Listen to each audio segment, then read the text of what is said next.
요한계시록 5장 1절에서 14절. 내가 봄에 보좌에 앉으신 이의 오른손에 두루마리가 있으니 안팎으로 썼고 일곱 인으로 봉하였더라. 어, 오늘 이야기가 길게 되어 있습니다. 어, 전부 낱개로 이렇게 되어 있지만 사실 한마디로 얘기하라 그러면은 어, 말씀을 음, 읽을 수 있는 사람, 해석할 수 있는 사람은 예수님밖에 없다. 그 얘기를 하려고 어, 어, 하고 있는데 그거를 설명하려면 일곱 개나 되는 주 제목을 달았는데 예수님이 없어서 요한이 굉장히 울었어요.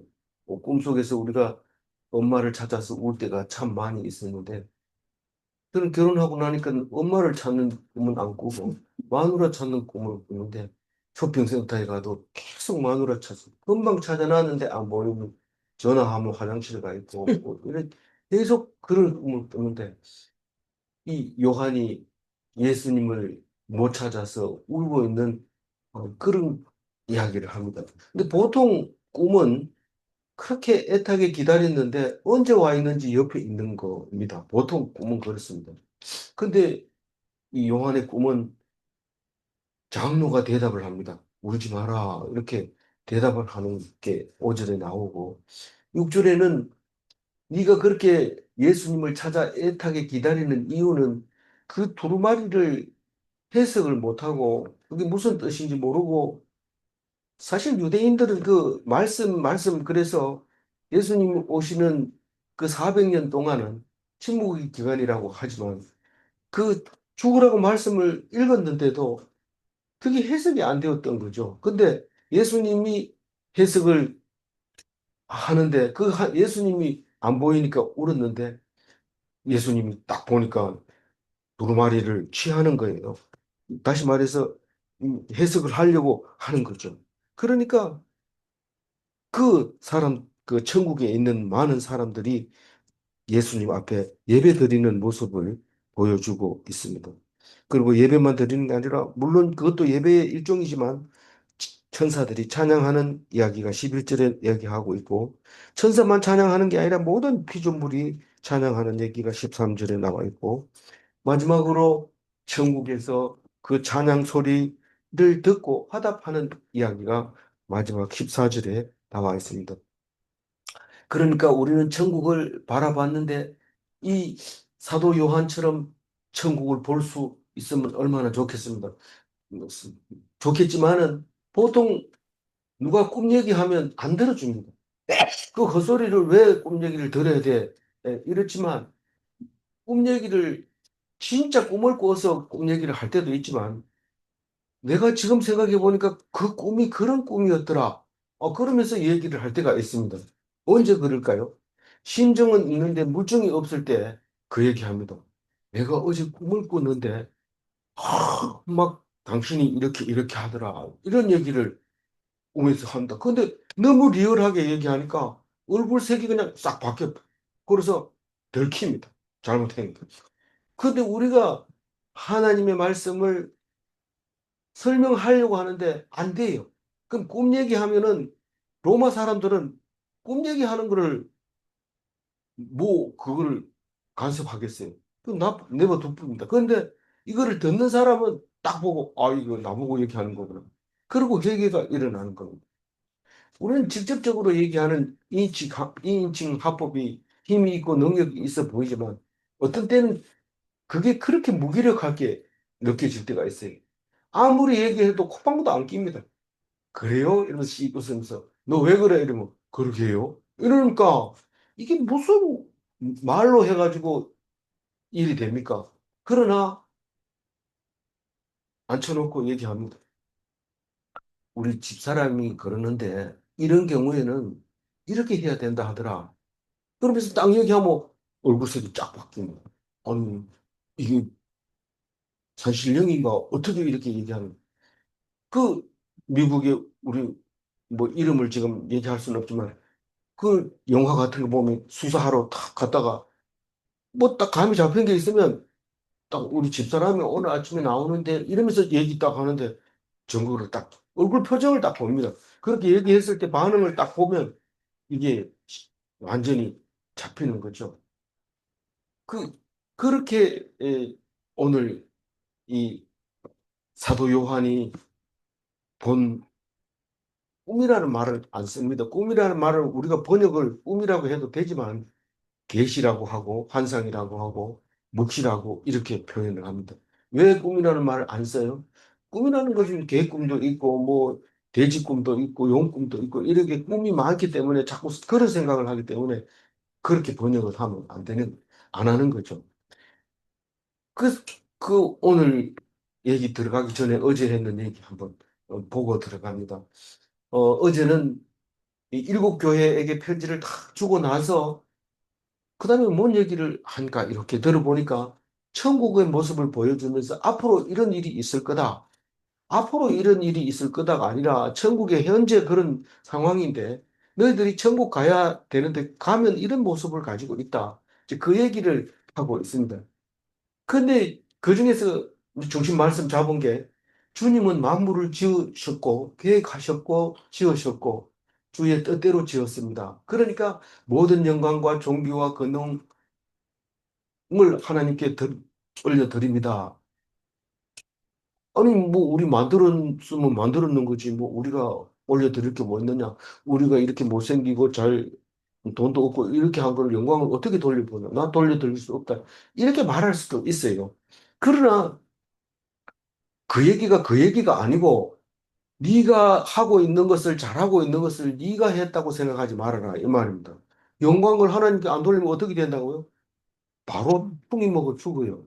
어, 아이고 신의 목소리입니다. 이렇게 하니까 그렇지 이러면서 폼 딱 잡으니까 바로 헤롯이 죽어버립니다. 그러니까 우리가 영광을 돌릴 때 뭐 우리가 못생기고 돈 없고 힘없고 이렇게 해도 엄청나게 영광이 있는데도 그걸 찾지 못해서 그런 거죠. 찾지 못하니까. 그런데 찾는 순간 내 영광이 아니라 하나님이 나에게 준 거다. 하나님께 돌려야 돼요. 안 그러면 그 영광을 자기가 돌린 그게 되기 때문에 하나님이 그냥 두지 않는다. 그거를 어제 이제 묵상을 했습니다. 오늘 일절을 보면, 내가 봄에 보좌에 앉으신 보좌에 앉으신 이는 사실은 어, 하나님도 보좌에 앉아 있지만 그 24 장로들도 앉아 있는 곳을 보좌라고 합니다. 그리고 예수님이 오른편에 앉아 있다고 하지만 사실 그것도 보좌입니다. 그러니까 하나님이 앉아 있는 거나 예수님이 앉아 있는 거나 24 장로가 앉아 있는 거나 다 보좌입니다. 그러나 보좌에 앉으신 이라고 얘기를 할 때는 하나님이라고 기억하고 있으면 됩니다. 왜냐하면 이 장로들은 앉아서 엎드려서 경배하기도 하고 또 찬양하기도 하고 그렇기 때문에 동급으로 쳐준다는 거지 거기 앉아 있는 것은 하나님 한 분밖에 없다고 보면 됩니다. 그런데 그 하나님이 오른손에 두루마리가 있으니 두루마기하고 두루마리하고 어, 한자가 틀려가지고 자꾸 헷갈리는데 두루마리는 성경책을 말하고 있는데 오른손에 꼭 들고 있어요. 하나님은 왜 왼손에 안 들고 있습니까? 오른손에 들고 있어요. 그래서 성경이라고 얘기합니다. 왼손에 들고 있으면요, 어, 악경입니까? 이런데 악경이 아니라 좋지 않은 거는 왼손에 있다고 보면 됩니다. 우리를 위해서 항상 좋은 방향으로, 옳은 방향으로, 복 주시려는 방향으로 일하실 때 꼭 오른손으로 합니다. 그래서 중동 사람들은 오른손, 왼손을 굉장히 중요시 여깁니다. 악수할 때 왼손을 낸다든가, 뭐, 이렇게 할 때는 아주 신뢰가 되죠. 어, 그래서 오른손에 두루마리는 성경을 말하고 있습니다. 하나님이 주신 성경. 안팎에 썼다. 이 말은 이 성경이 안팎에 써놓은 게 접어도 보이고 안 접어도 보이고 항상 보여요. 이 성경은 어느 방향에서 봐도 그게 성경 말씀으로 읽혀지고 들려지고 그렇게 되어 있다는 느낌을 주고 있죠. 그리고 인을 봉하였더라. 일곱 인을 할 때 일곱이라는 말이 계속 나오니까 습관적으로 그냥 음, 인 하지 말고 일곱 인 이렇게 읽으면 됩니다. 다른 것도 마찬가지. 그런데 그 일곱 인이라고 하는 것은 완전한 인이고 그, 그 봉해 증거는 주인 아니면은 인하고 도장 찍은 사람 그 상대가 아니면은 그걸 열 수가 없습니다. 그걸 봉해져 있는 두루마리를 줬다. 봉인돼 있으면 봉투지 두루마리냐 이런데 우리는 그걸 그렇게 밖에 번역을 할 방법이 없습니다. 그러니까 이미 봉해져 있다. 이 말은 비밀로 돼 있다. 아무나 읽을 수 없다. 임자가 있다. 그런 말을 하고 있는 겁니다. 이, 2절 읽어볼까요? 또 봄에 또 힘 봄에 있는 힘있는 천사가 천사가 큰 큰 음성으로 음성으로 외치기를 외치기를 누가 누가 그 그 두루마리를 두루마리를 펴서 펴서 그 그 인을 인을 떼기에 떼기에 합당하냐 합당하냐 하나. 하나. 이 힘 있는 처사라 해야 됩니까? 힘이 없으면 큰 음성을 낼 수가 없어요. 어, 어, 힘 있는 사람은 목소리도 큽니다. 찬송가 부르려면 큰 소리가 나고 막 이런. 근데 힘 없는 사람은 찬송가 부르려 해도 이런 소리 납니다. 근데 이 힘 있는 천사가 소리를 지르는데 누가 두루마리를 피며 거인을 떼기에 합당하냐? 이렇게 소리를 지르는 걸 볼 수 있습니다. 이 인을 떼기에 합당하냐? 이 말은 비밀을 풀어서 사람들에게 숨겨져 있는 하나님의 말씀을 말해 줄 수 있느냐? 누가 합당하냐? 자격이 누구냐? 응, 죽임 당한 어린 양 말고는 그거를 뗄 수가 없는 거예요. 그 비밀이 그런 비밀이 있는 거예요. 하나님이 예수님이 오시기 전까지 수없이 했는 얘기를 그걸 결국을 입을 열어서 말할 수 있는 사람은 죽임 당한 어린 양 예수 외에는 그를 열 수가 없습니다. 왜 그런 자격이 어린 양에게 있을까요? 우리가 살려고 하니까 죽는다는 겁니다. 죽으려고 하면 산다는 겁니다. 그러니까 죽임 당했기 때문에 성경을 해석할 수 있다는 겁니다. 근데 천사가 말할 때 인을 떼고 두루마리를 읽을 사람이 누구냐 이렇게 안 읽고 말 안 하고 두루마리를 펴며 인을 떼기에 합당하냐 이러면 두루마리를 폈으면 이미 벌써 떨어진 거 아닙니까? 라고 말할 수 있습니다. 그래서 이게 꿈이라고 하더라도 그냥 뭐 내가 꿈꾸고 딴 사람 받아 적고 이런 게 아니라 꿈꾸고 나서 정리를 한 거기 때문에 정신 차리고 쓴 겁니다. 꿈꿀 때는 제정신이 아니지만 꿈을 쓸 때는 제정신으로 쓴 겁니다. 다시 말해서 두루마리를 펴기는 펴되 그 말이 해석이 안 되는 거예요. 인을 안 뗐기 때문에. 그래서 그런 말을 하고 있는 것이죠. 3절 읽어봅니다. 하늘 위에나 땅 위에나 땅 아래 능히 그 그 두루마리를 두루마리를 펴거나 펴거나 보거나 보거나 할 한 자가 자가 없다. 여기서는 위에나 아래나 이랬지만 저 밑에 절에 가면 가운데나 이런 게 있습니다. 뭐 위에 하늘 위에나 땅 아래나 그 가운데나 물 가운데나 뭐 이런데 두루마리를 펴거나 볼 수 있는 사람이 없다. 예수님 말고는 이 성경이 해석이 안 되는 거예요. 우리 기독교인은 구약 성경이 아무리 두꺼워도 예수님 빼버리고 읽으면 아무 종이 쪽도 안 됩니다. 그러나 예수님이 오셔서 성경이 되고 우리에게 비밀의 말씀이 되고 그게 능력이 되고 우리가 기독교인이 되는 거죠. 그래서 예수님 말고 다른 구원의 이름을 준 어떤 이름도 없다고 얘기를 하고 있는데, 그게 3절 얘기를 그렇게 얘기를 하고 있습니다. 4절 읽어봐요. 그 그 두루마리를 두루마리를 펴거나 펴거나 보거나 보거나 하기에 하기에 합당한 합당한 자가 자가 보이지 보이지 아니하기로 아니하기로 내가 내가 크게 크게 울었더니. 근데 그거를 예수라고 또 얘기해 놓으면 로마 사람들이 바로 이걸 가져가서 찢어버리고 감옥에 집어넣고 그런 거 쓰지 마라 하니까 썼다 이러면서 야단치. 근데 우리는 읽어보는 사람은 압니다. 이 편지를 보고 읽어보는 사람은 아는데 펴는 거나 보는 거나 뭐 사실 같은 말인데 이거는 이제 시적으로 표현하는 거죠. 펴서 보거나 그러면 그거를 합당하는 사람은 없더라는 거죠. 분명히 있을 거라고 생각했는데 없는 거예요. 그게 천국에 가니까 이 땅에는 없었어요. 이 땅에는 사도 요한이 쉽게 말하면 제일 똑똑한 거예요. 성경 제일 영적이고 제일 하나님 앞에서 쓴 건데 진짜 이게 해석이 될 수 있는 거, 정인이 될 수 있는 것은 사실 해석이 된다는 말보다는 정인이라는 말이 더 맞죠. 이 말씀을 증거를 했는데 맞나 틀리나 증거는 못해요. 다만 심정으로 얘기할 뿐이죠. 그러나 십자가에 못 박혀서 죽임 당한 그 양은 이것을 해석하는데 합당하다는 거죠. 근데 그 사람을 못 찾은 거예요. 그래서 울었는데 그냥 우리는 꿈속에서 예수님을 찾아서 헤매고 그러고 정신 차려가지고 깨고 막 이런 사도 요한을 생각해 볼 수 있습니다.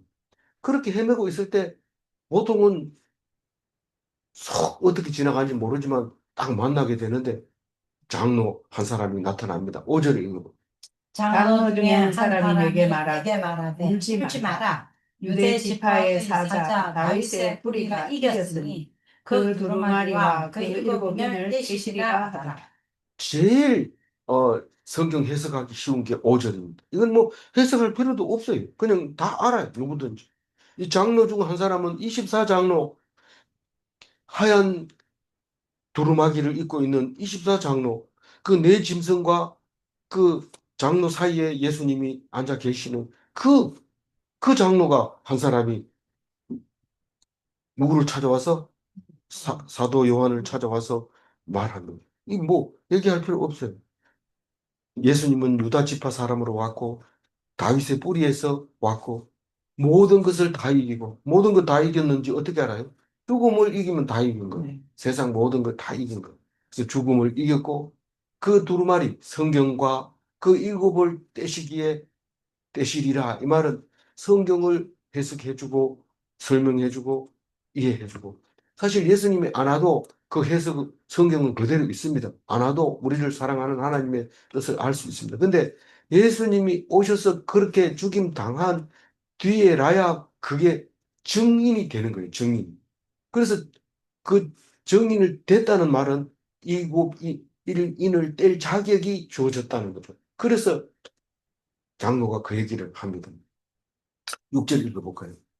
내가 또 보니 보좌와 내 생물과 장로들 사이에 한 어린 양이 서 있는데 일찍이 죽임을 당한 것 같더라. 그에게 일곱 뿔과 일곱 눈이 있으니 이 눈들은 온 땅에 보내심을 받은 하나님의 일곱 영이더라. 예. 그러니까 음, 내 생물과 24 장로들 사이에 어린 양 한 마리가 있어요. 이걸 보니까 어떤 생각이 들어요? 어떤 목사님이 얘기할 때 양을 보낼 때 그 이리들 가운데 보낸 겁니다.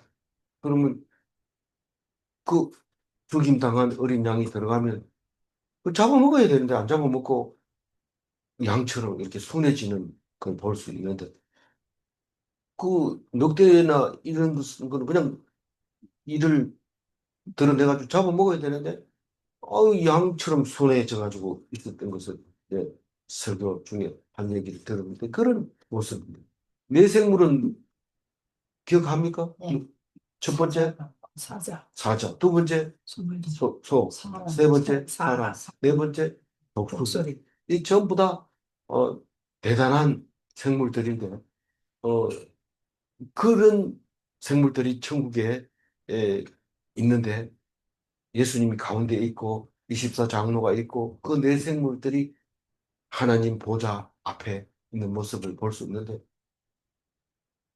이게 어린 양을 예수님이라 이러면은 로마 사람들이 싫어하니까 어린 양이 서 있는데 일찍이 죽임을 당한 것 같더라. 같더라 이래야지 죽였다 이러면은 불러가 얘기합니다.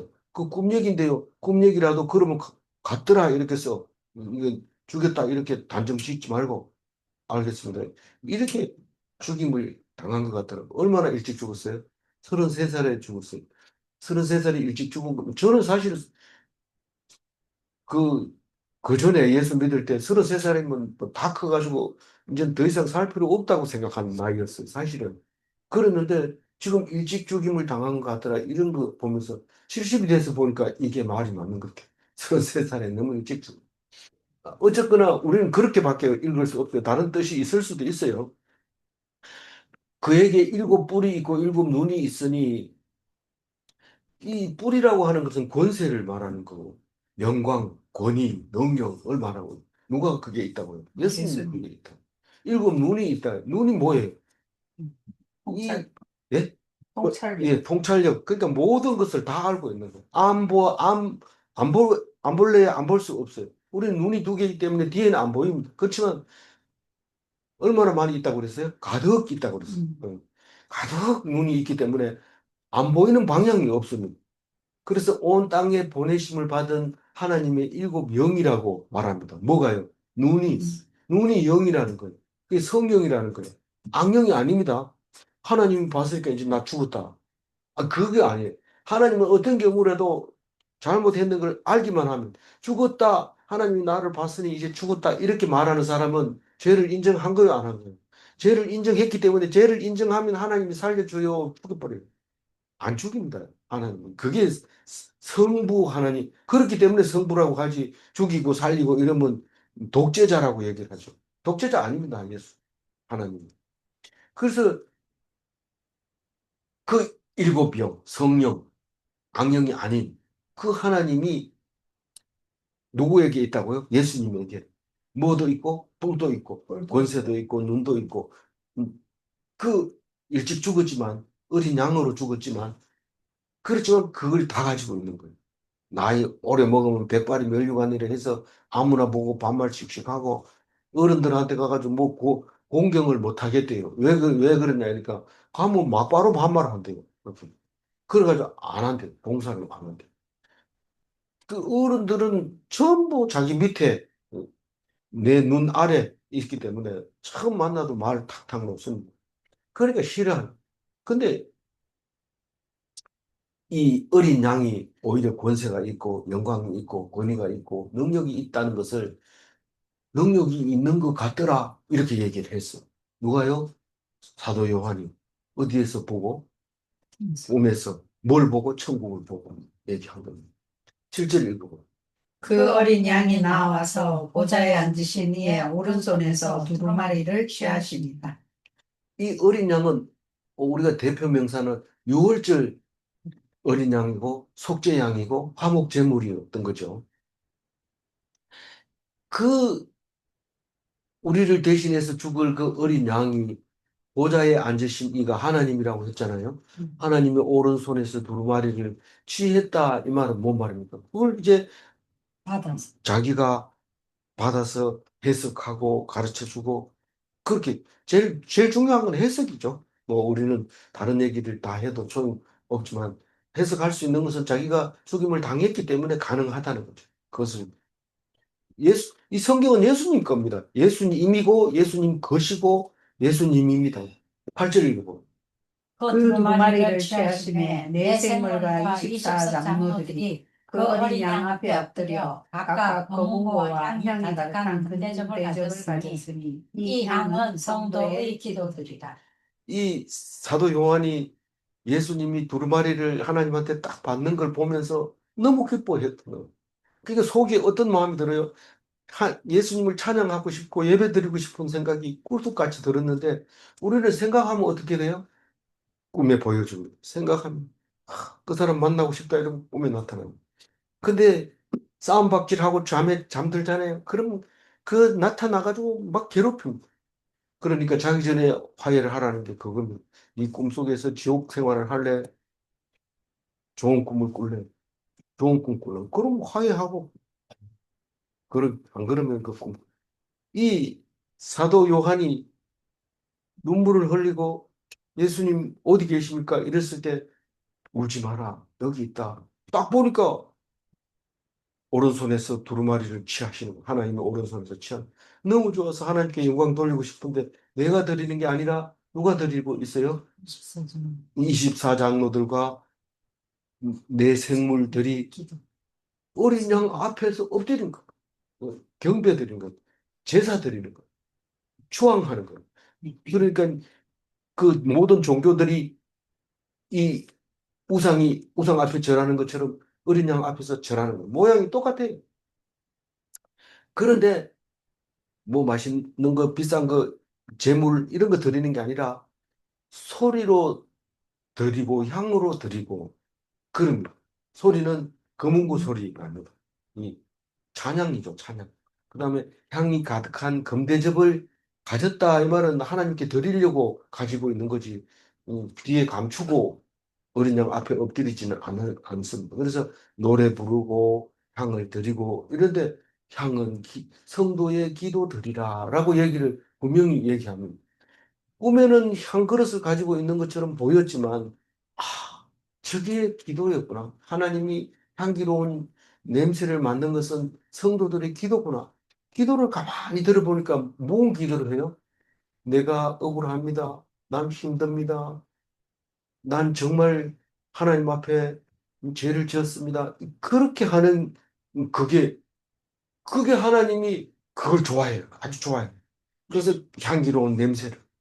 우리는 보통 모세가 가르쳐 준 대로 하면 기름을 태우면 그게 향기로운 냄새라고 그러는데 이 오늘 요한계시록을 보면 우리의 기도, 간절한 이 상처 입은 그 고름나는 그런 글을 하나님 앞에 꺼내놓을 때 하나님이 더 좋아하는 거예요. 소 잡는 것보다 더 좋아하고 헌금하는 것보다 더 좋아하고 찬양 부르는 것보다 더 좋아하는 금은고 예배 드리는 모습을 보여주고 있습니다. 언제 예배를 드린다고요?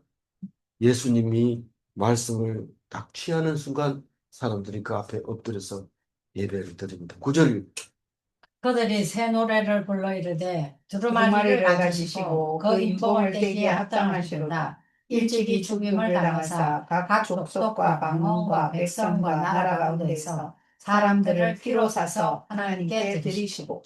그 9절과 10절이 노래입니다. 그 금은곡 켜면서 향을 가득 담은 대접을 드리면서 이 모양은 향이지만 사실은 성도들의 간절한 바램과 간절한 소망과 간절한 것을 또 하나님께 돌리는 영광을 그거를 그 향에다가 남아서 냄새를 하나님이 받고 있는 예수님이 받고 있는 그거 예수님이 고통을 그 피고름 나는 상처를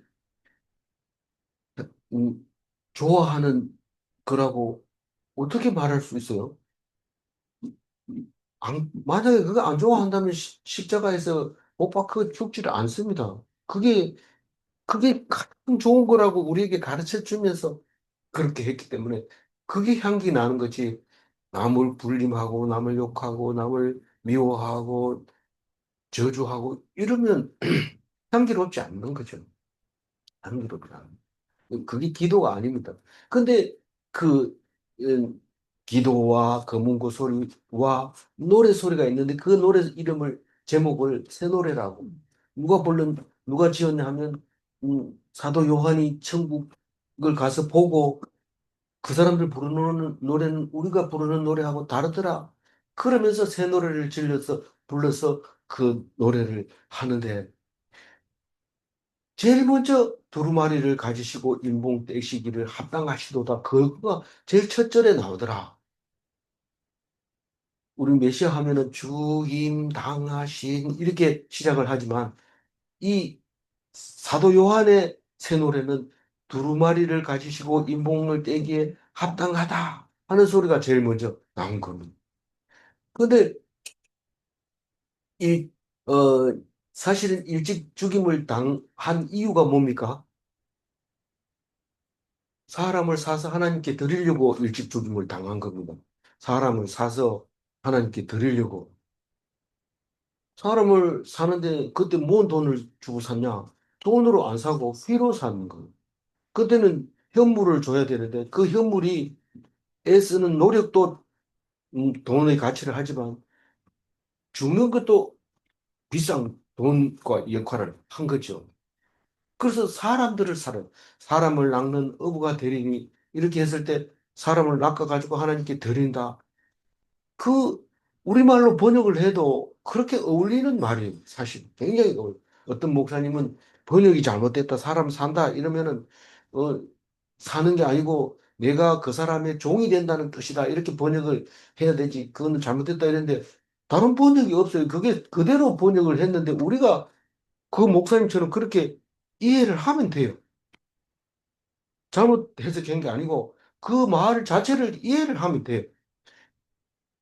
더 좋은 말이 있을 수도 있죠. 그렇지만 우리 용어로는 그게 없는 거예요. 그래서 피로 사람을 사가지고 누구에게 드리고 하나님께 드리고.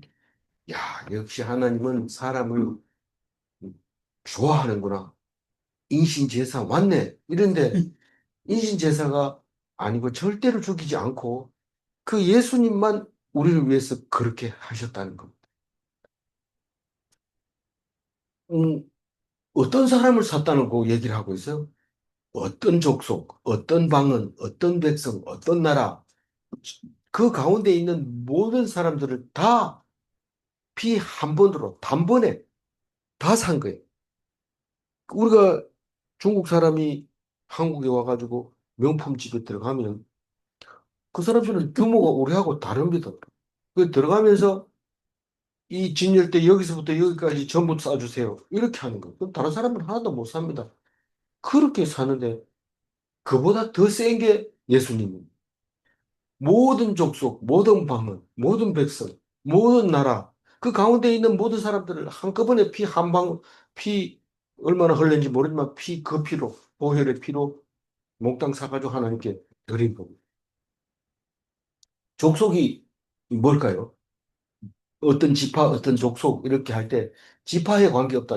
나는 유대 지파고 너는 유대 지파가 아니니까 너는 예수님하고 관계없어. 이렇게 말 못합니다. 이방인들 다 들어. 방언은 뭐예요? 우리는 말을 하죠. 유대인들이 말하는 게 이상하게 말하니까 그게 뭔 말인지 우리하고 관계없는가 보다. 이거 돌아가는 게 아니라 그게 결국은 번역돼 가지고 알게 만듭니다. 이 방언이라는 말은 사실은 마땅한 게 없어요. 우리말로 꼭 맞는 거 쓴다 하면 사투리 이게 맞는 건데 사투리는 좀 낮아 보이잖아요. 그래서 그거는 안 씁니다. 방언 그대로 씁니다. 우리가 방언하는 거 그게 그거냐? 그게 그겁니다. 남들이 알아듣지 못한 말을 막 하는 거 그게 방언이라고요. 그리고 백성이 뭡니까?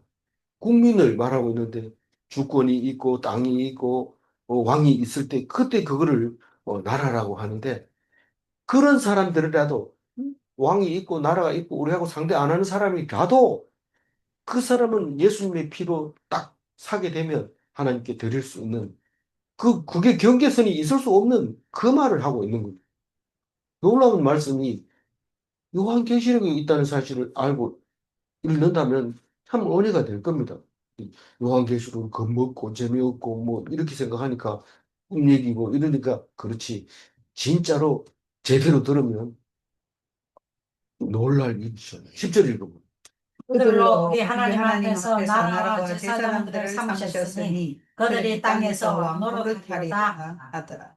여기서 나라는 다른 나라, 킹덤을 말하고 있는데 왕을 말하는 거죠. 그들로가 뭐예요? 피로 삼는 사람 뭘 그들이라고요. 그들을 우리 하나님 앞에서 나라와 제사장 삼으셨으니 예수님이 피로 딱 샀는데 그 산 사람은 왕이 돼버린 거예요. 제사장이 돼버린 거예요. 그 왕 같은 제사장으로 살도록 만들어버렸다. 이 땅에서 천국에 가가지고 그런 게 아니고 우리는 뭐 자꾸 예수 믿으면서 다른 종교하고 비교해가지고 착하게 하면은 죽으면 좋은 곳에 가겠지. 그건 불교지 기독교는 그런 말 한 적이 없어요. 이 좋은 곳에 가는 게 아니고 이 땅에서 왕노릇하라고 하나님 예수님이 십자가에 돌아가신 거. 나도 죽어야지 이런 게 아니고 그렇게 하면 예수님처럼 죽지 않는다는 거예요. 믿으면. 근데 자기 예수님처럼 말이 안 되죠. 그 이단들이 뭐 예수님 내가 재림 예수다 이건 자기가 예수님이라 이러는데 그럼 죽어야 되는데 안 죽잖아요. 그건 그 거짓말이죠. 말이 안 되는 거예요. 그안된 피로 사서 왕노릇하는 거지. 내가 예수님처럼 다시 피를 흘려서 내가 왕 되지도 못하고 남도 왕 못하는 겁니다. 오직 예수님밖에 할 수 없는 것이 이 피로 사서 왕노릇하게 만들어주는 그겁니다. 놀라운 말씀이 이게 10절에 있다는 사실을 알면 자주 해야 되는데 오늘 요한계시록 설교합니다. 이러면 다 집에 가버리고 이래서 그렇지. 참 중요한 말이죠. 11절 이거. 내가 또 보고 들으매 보좌와 생물들과 장로들을 둘러서 많은 천사의 음성이 있으니 그 수가 만만이요 천천이라. 그러니까 11절은 뭡니까? 수많은 천사들이 찬양하는 그 이야기를 하고 있습니다. 아니, 세상에 별 볼 일 없는 나를 왕으로 삼아주시고 제사장 삼아줬으니 찬양을 안 할 수가 없잖아요. 그런, 어떻게 찬양 안 할 수 있어요? 그거는 인간도 아니고 사람도 아니죠. 왕은 뭡니까? 잔소리 안 하고 화 안 내고 또 용서하고 이게 왕입니다. 왕이 잔소리 자꾸 하고 성질 내고 기분 나빠하고 이러면 그거 왕 자격이 안 됩니다. 용서해줘야 왕이 됩니다. 왕이 용서 안 하고 죄 지은 사람 다 죽여버리면 자기 혼자서 왕 해냅니까? 못합니다. 용서해야 되는 게 왕이고 제사장은 뭡니까? 제사장은 제일 먼저 뭐 해야 돼요? 자기 죄를 씻어야 돼요. 자기가 죄가 없어야 돼요. 딴 사람 죄가 있는 걸 지적하는 게 아니고 제사장은 자기 죄가 일단 없어야 되기 때문에 자기 하나님 앞에서 죄를 다 씻고 난 다음에 다른 사람이 죄를 이, 씻어주는 역할을 하는 게 제사장이잖아요. 말만 자꾸 이렇게 하고 그러지 말고 잘못된 것을 하나님께 고백하고 그것을 남이 잘못하면 그걸 가지고 또 제물을 드려서 죄를 씻어주고 하는 역할이 제사장. 그냥 포함만 왕 같은 제사장이 아니고 진짜 예수님의 피가 우리를 왕 같은 제사장 삼아줬어요. 그런 찬양을 안 할 수가 없어요. 근데 우리가 먼저 해야 되는데 우리보다 먼저 하는 게 누가 먼저 해요?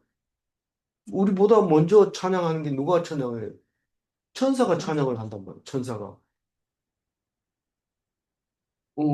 천사의 음성. 예, 천사라고 써놨어요. 네, 천사의 천사의 음성이라고 음성이. 써놨잖아요. 그러니까 그 음, 천사가 어디 있었어요? 보좌와 생물들과 장로들을 둘러서. 장로들 네. 둘러서. 그 보좌에는 하나님이 앉아 계시고 네 생물들이 생물. 네 생물이 있고 24 보좌에는 장로들이 앉아 있고 예수님은 어디 있었을까요? 입체적으로는 어디 있을지 모르지만 그 가운데 있는 게 확실한 거예요. 가운데 둘러서 많은 천사들이 음성이 있으니 그 수가 만만이요 천천이라. 이건 또 이게 중국말을 번역해가지고 온 겁니다. 중국말은 동사, 형용사 이게 따로 없기 때문에 만만 이러면은 형용사까지 포함해서 숫자 만 이렇게 들어가는 겁니다. 이 일본말 중에서도 그런 말이 있어요. 두 개 반복하면 동사로 바뀌어버리는 명사가 있어요. 이, 이게 이제 그런 뜻으로 많은 숫자가 지금 그 찬양을 부르고 있다. 12절. 큰 큰 음성으로 음성으로 이르되 이르되 죽임을 당하신 어린 양은 능력과 부와 지혜와 힘과 존귀와 영광과 찬송을 받으시기에 합당하도다. 그래서 이게 생각이 나서 제가 헨델의 메시아 죽임 당한 어린 양 그 부분만 딱 봤는데 다른 데도 많이 나오지만 동부교회 거 이렇게 음, 지금 만들었는데 지금 들어가지고 들어버리면 이거 유튜브 올리면 이게 걸려요.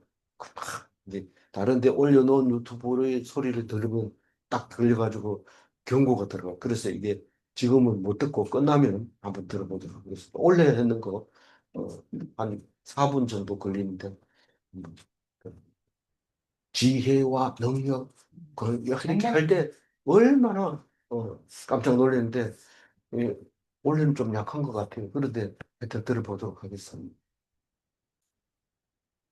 죽임당한 어린 양은 뭐가 있다고요? 능력이 있고, 뭐가 있고, 지혜가 있고, 힘이 있고, 종기가 있고, 영광이 있고, 찬송을 받아야 받을 시기에 합당하다. 그러니까 우리가 영광이 있으면 하나님께 드리는 거고, 찬송이 있으면 하나님께 드리는 거고, 하나님은 그걸 받는 거고, 종기를 받고 힘을 받고, 가만히 있어도 우리가 다 드리는 거죠. 우리의 능력이 하나님의 능력이고, 우리의 돈이 하나님의 돈이 되는 거고, 우리의 지혜가 하나님의 지혜가 되고, 우리의 힘이 하나님의 힘이고, 우리의 귀한 존귀함이 하나님의 존귀함이고, 우리의 영광이 하나님의 영광이고, 우리의 찬송이 하나님의 것이라. 그렇게, 예, 누가 그렇게 얘기해요? 천사가 그렇게 얘기하는 거예요. 그리고 핸델이 그거 작곡하는데 오래 걸리지 않았어요. 하루 저녁에 막 그 많은 곡을 막 쫙 써버리고. 그 우리는 교회 오래 다니는 게 덕을 많이 쌓았다고 생각하는데 어느 한순간 믿음이 딱 오는 순간 딱 하면 예수님은 3년 동안 해놓고 전 모든 인류가 했는 것보다 더 귀하게 하신 것을 볼 수 있잖아요. 13절입니다.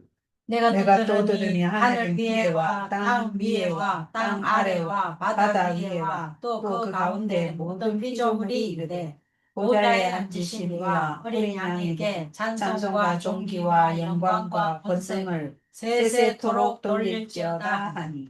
13절은 누굽니까? 천사가 아니고 땅 위에 있는 땅 하늘 위에 있는 땅 아래에 있는 바다 위에 있는 가운데 있는 모든 피조물이 뭐 한다고요? 하나님께 찬양을 돌린다. 찬양도 영광 돌린다. 어린 양이 어린 양에게 보좌에 앉으신 이와 어린 양. 이 하나님과 예수님께